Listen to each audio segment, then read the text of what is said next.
Oromoo qulqulluu siseeni akkana tahuu ka'ee duraan nu hin barre osoo algarra kaayan daaratti gangalataa foon harree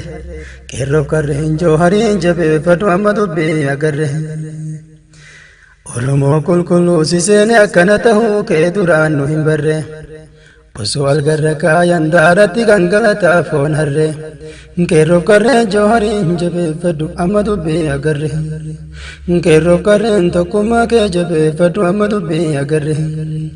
Waasii fi maanaa dhageeffadhu yaa abiyyooti. Bishaanii miti kaalkanii guyyaa dhangalaaftu dhiigni ijoollee Oromooti.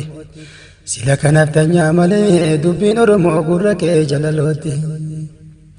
Waasii fi maanaa dhageeffadhu yaa abiyyooti.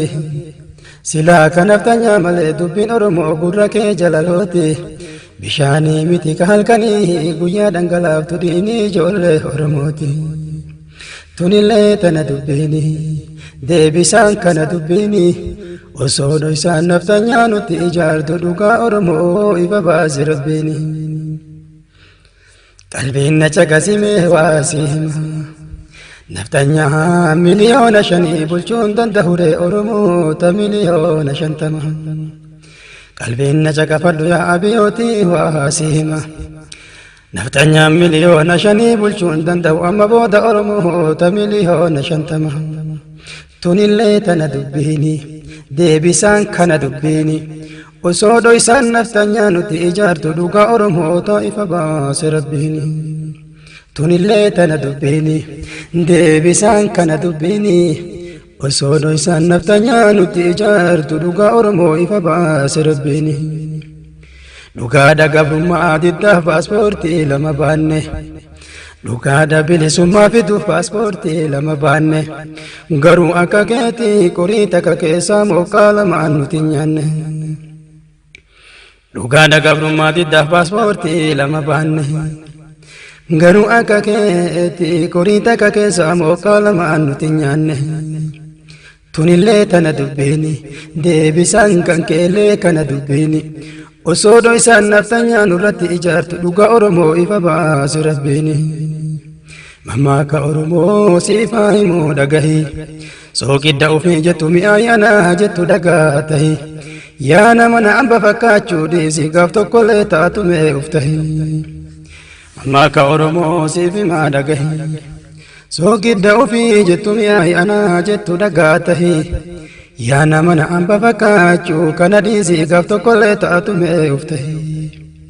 Wanti kan kee kuni garaa nu gubee guyyamaani amaana Oromoon sitti kennate maaf nyaattare atummaani boolla kam seenuu hedda ammaa si gatee galaa naftanyaani. Wanti kan kee kuni garaa nu gubee guyyamaani amaana Oromoon sitti kennate maaf nyaattare atummaani boolla kam seenuu hedda ammaa si gatee galaa naftanyaani. Tunillee tana dubbiini deebisaan kana dubbiini osoo dhoysaan naftanyaa nuti ijaartu dhugaa Oromoo ifa baase rabbiini. Osoo dhoysaan naftanyaa nuti ijaartu dhugaa Oromoo ifa baase rabbiini. Alaa mana galanii mana garam galanii teetillee tanaan gooda naftanyaa kee waliin jiraadhu Oromoo bulchuun danda'e ture amma booda. Teetillee tanaan gooda naftanyaa kee waliin jiraadhu Oromoo bulchuun danda'e ture kana booda. Joowariin hin tuqina joowariin tuqurree kun salphina Oromoo fi joowariin mee walit dhiisa diddanii tuttuutan aarsaa guddaa isirree kabalchiisa. Oromoo jooharii walit dhiisa joowariin hin tuqina joowariin tuqurree kun salphina Oromoof joowariin walit dhiisa diddanii tuttuutan aarsaa guddaa isirree kabalchiisa. Tunillee tana dubbiini deebisaan kana dubbiini osoo dhoysaan naftanyaa nuti ijaartu dhugaa Oromoo ifa baase rabbiini. Galatoomaa yaa qomoo koo galatoomaa galatoomaa qeerroof qarreen galatoomaa amma booda ufumaan uf bulchuurree karooma. Galatoomaa yaa qomoo koo hundi keessanuu galatoomaa galatoomaa qeerroof qarreen galatoomaa amma booda ufumaa bulchuurree karooma galatooma eeydon joohar muhammad galatooma yaa sukuriiti idaa zariin nadii gammadaa jajjaboo akkasiiti galatooma eeydon joohar muhammad yaa sukuriiti idaa horteen taaddee birruu leencarree akkasiiti galatooma eeydorree joohar muhammad yaa sukuriiti idaa zarii waaqoo guutuu kajaarran abbaa gadaa jajjaboo akkasiiti akkas jedheen kunoo zariilee hinjisoo diiga osoo ka du'e boollaa bahee joohariin gateen deemuu kana beeka akkas jedheeree kunoo zariilee hinjisoo diiga osoo ka du'e boollaa bahee joohariin gateen deemuu kana beeka tunillee tana dubbiini deebisaan kana dubbiini osoo nu isaan naftanyaa nurratti ijaartu dhugaa oromoo ifa baasu rabbiini saba koo jamaadhaa bayaa seensaa oromoonni walii haa gallu amma booda gabrummaa fi gadhaantummaan nuun hin malu yoo barbaade abiyyoot naftanyaa ofii guurate gondoritti nurraa haa galu saba koo jamaadhaa bayaa seensaa oromoonni walii haa gallu qeerroof qarree waliin haa gallu amma booda gabrummaa fi gadhaantummaan nuun hin malu yoo barbaade inni naftanyaa ofii guurate bahar daariitti nurraa haa galu an shakkee namicha kana oromoo tahuu mee qoradhaa isin dhiiga waan ganama ijaare galgalee ufumaa dhaqee diiga sila innummaan kun haga yoomii naftanyaa jala fiiga ani shakkee namicha kana oromoo tahuu mee qoradhaa isin dhiiga waan ganama ijaare galgalee ufumaa dhaqee diiga sila innummaan kun haga yoomii naftanyaa jala fiiga sila innummaan kun haga yoomii naftanyaa jala fiiga tunillee tana dubbiini deebisaan kana dubbiini osoo dhoysaan naftanyaa nuti ijaaru dhugaa oromoo ifa baase rabbiini tunillee tana dubbiini deebisaan kana dubbiini osoo dhoysaan naftanyaa nuti ijaaru dhugaa oromoo ifa baase rabbiini osoo dhoysaan naftanyaa nuti ijaaru dhugaa oromoo ifa baase rabbiini waasiif imaanaa dhageeffadhu yaa abiyyooti bishaamni miti halkanii guyyaa dhangalaaftu dhiini ijoollee oromooti silaa kan naftanyaa malee dubbiin oromoo gurra kee jalalooti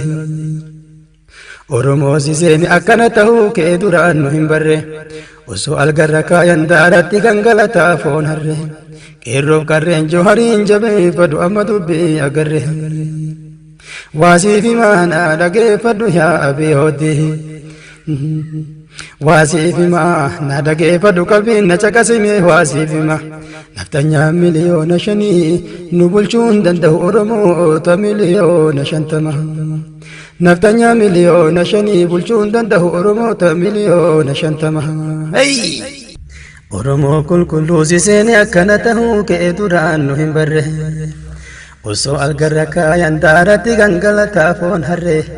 qeerroof qarreen joohariin jabeeffadhu amma dubbii agarre oromoo qulqulluu siseeni akkana tahuu kee duraan nu hin barre osoo algarra kaayan daaratti gangalataa foon harre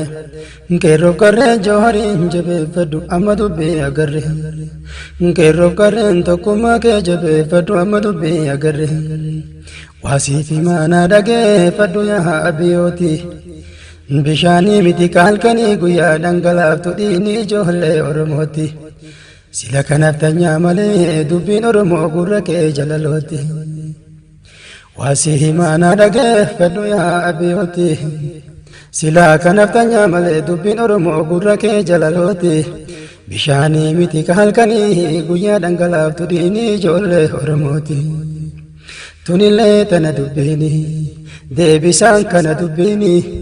osoo dhoysaan naftanyaa nuti ijaartu dhugaa oromoo ifa baase rabbiini qalbiin na caqasime waasiima naftanyaa miliyoona 5 bulchuun danda'ure oromoota miliyoona 50 qalbiin na caqafadhu yaa abiyyooti waasiima naftanyaa miliyoona 5 bulchuun danda'u amma booda oromoota miliyoona 50 tunillee tana dubbiini deebisaan kana dubbiini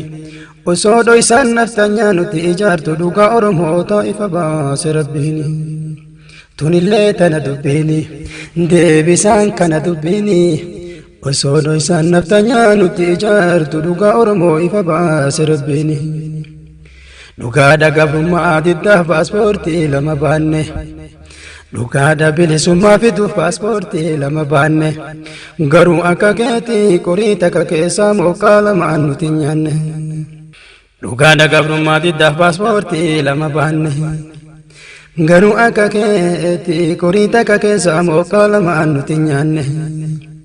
tunillee tana dubbiini deebisaan kan keellee kana dubbiini osoo dhoysaan naftanyaa nurratti ijaartu dhugaa Oromoo ifa baase rabbiini mammaaka Oromoo siifaa himoo dhagahi soogidda ofii jettu mi'aa yaanaa jettu dhagaa tahi yaa nama na amba fakkaachuu dhiisi gaaf tokkollee taatumee uf tahi mammaaka Oromoo siif himaa dhagahi soogidda ofii jettu mi'aa yaanaa jettu dhagaa tahi yaa nama na amba fakkaachuu kana dhiisi gaaf tokkollee taatumee uf tahi wanti kan kee kuni garaa nu gubee guyyamaanii amaana Oromoon sitti kennate maaf nyaattaree atummaani boolla kamseenuu hedda ammaa si gatee galaa naftanyaani wanti kan kee kuni garaa nu gubee guyyamaani amaana Oromoon sitti kennate maaf nyaattaree atummaani boolla kamseenuu hedda ammaa si gatee galaa naftanyaani tunillee tana dubbiini deebisaan kana dubbiini osoo dhoysaan naftanyaa nuti ijaartu dhugaa Oromoo ifa baase rabbiini osoo dhoysaan naftanyaa nuti ijaartu dhugaa Oromoo ifa baase rabbiini alaa mana galanii mana garam galanii teetillee tanaan goodamu naftanyaa kee waliin jiraadhu Oromoo bulchuun danda'e ture amma booda teetillee tanaan gooda naftanyaa kee waliin jiraadhu Oromoo bulchuun danda'e ture kana booda Johariin hin tuqina Johariin tuqurree kun salphina Oromoo fi Johariin mee walit dhiisa dibdanii tuttuutan aarsaa guddaa isirree kafalchiisa Oromoo Johariin walit dhiisa Johariin hin tuqina Johariin tuqurree kun salphina Oromoof Johariin walit dhiisa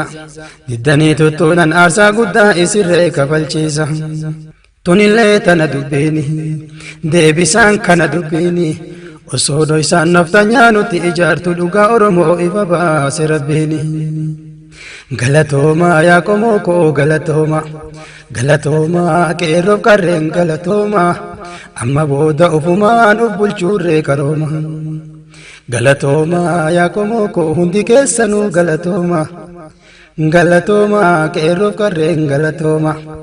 amma booda ufumaan uf bulchuurree karooma galatooma eeydon Johar Muhammad galatooma yaa sukuriiti idaa zariin nadii gammadaa jajjaboo akkasiiti galatooma eeydon Johar Muhammad yaa sukuriiti idaa horteen taaddee birruu leencarree akkasiiti galatooma eeydorree Johar Muhammad yaa sukuriiti idaa zarii waaqoo guutuu kajaarran abbaa gadaa jajjaboo akkasiiti akkas jedheen kunoo zariilee hinjisoo diiga osoo ka du'e boollaa bahee Johariin gateen deemuu kana beeka akkas jedheeree kunoo zariilee hinjisoo diiga osoo ka du'e boollaa bahee Johariin gateen deemuu kana beeka akkas jedheen kunoo zariilee hinjisoo diiga osoo ka du'e boollaa bahee Johariin gateen deemuu kana beeka galatooma eeydon Johar Muhammad galatooma yaa sukuriiti idaa zariin nadii gammadaa jajjaboo akkasiiti galatooma eeydon Johar Muhammad yaa sukuriiti idaa horteen taaddee birruu leencarree akkasiiti galatooma eeydorree Johar Muhammad yaa sukuriiti idaa zarii waaqoo guutuu kajaarran abbaa gadaa jajjaboo akkasiiti galatooma eeydorree Johar Muhammad yaa sukuriiti idaa zarii waaqoo guutuu kajaarran abbaa gadaa jajjaboo akkasiiti